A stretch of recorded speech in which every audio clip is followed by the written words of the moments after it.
Okay, so we want to close it at this point, but if you feel you have a very burning issue, just one burning issue.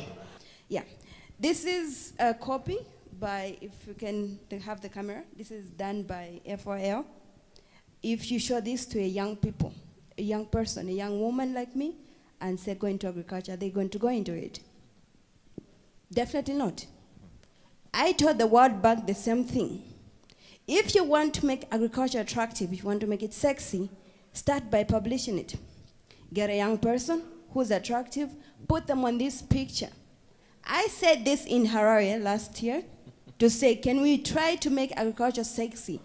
This organization, the UN, the FOA, whoever is involved in the agriculture sector, the advertising, whoever you are, make agriculture sexy. This is the beginning point of making it attractive to the young people. Right. If you, the organizers, the frontiers, the people who are supposed to lead us are putting such pictures, what are you sending to a person, a young person from the village? You pick this picture and like, oh, this is what we're living. But if they see a young person here, very attractive like me, and you put me here, even the young men in the village, they'll be like, wow, I want to be like her. I mean, where am I going to find this woman? Let me join agriculture. I mean, this is practical. That's what we need to be talking about. So please,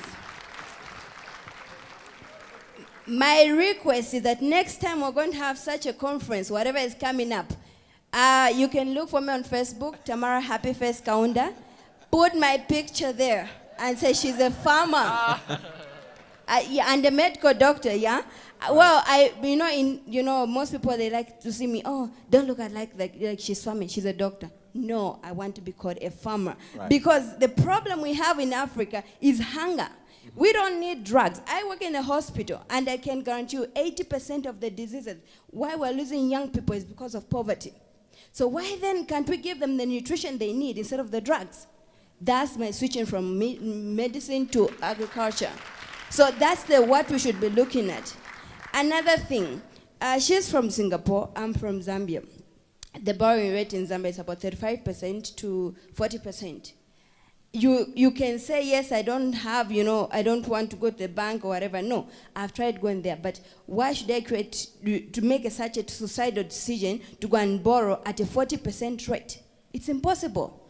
I want to go to the government to borrow. They say, no, you need to work for the government for 2 years. But I need the project running. I've got people following me. They need to come to the farm and see what I'm doing. So funding, we're not looking for charity. Like, I was quite offended by the doctor lady who said, no, farming is not a charity. Yes, we're not looking for charity. But if you can give me $10,000 at a rate of maybe 5%, 2%, like the Chinese come, they come with a lower percentage, and they come and invest here and they beat us, I cannot compete with her even if she came to Zambia, because she borrowed maybe from Singapore at a lower rate. But look at me in Zambia, 40%, that's suicide. Right. So we can talk and talk and talk, but let's create an enabling environment for the African youth. Because we can't have so much vast land, yet we are languishing in poverty.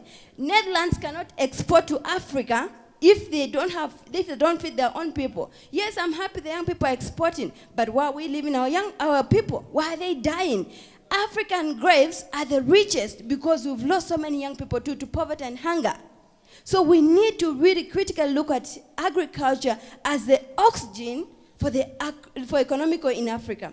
It should not be a backbone. I can break my backbone today and I can live on. But if I don't have oxygen, I can't live on. So agriculture should be the oxygen of the economy in Africa. Thank you. What a way to actually powerfully finish this conversation. One, make agriculture sexy in order to attract young people into it. And number two, start seeing agriculture as the oxygen of our economies and not just the backbone of our economies.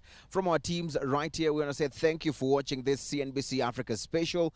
I'm Eugene Anangwe.